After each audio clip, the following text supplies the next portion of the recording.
ولو أنا كتبنا عليهم أن اقتلوا أنفسكم أو اخرجوا من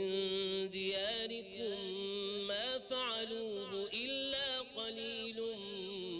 منهم ولو أنهم فعلوا ما يوعظون به لكان خيرا لهم وأشد تثبيتا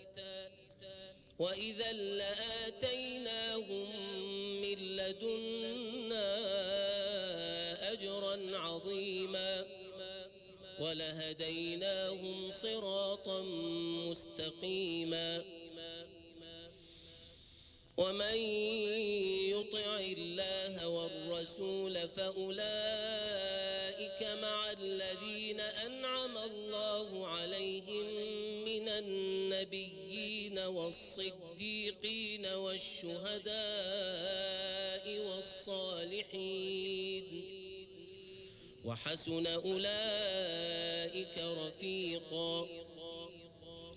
ذلك الفضل من الله وكفى بالله عليما يا أيها الذين آمنوا خذوا حذركم فانفروا ثبات أو انفروا جميعا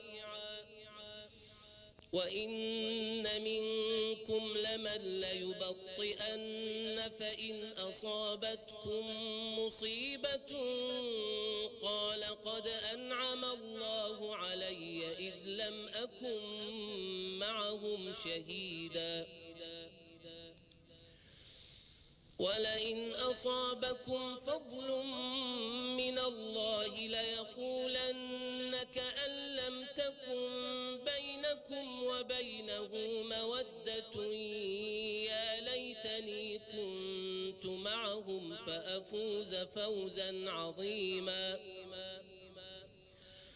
فليقاتل في سبيل الله الذين يشرون الحياة الدنيا بالآخرة ومن يقاتل في سبيل الله فيقتل أو يغلب فسوف نؤتيه أجرا عظيما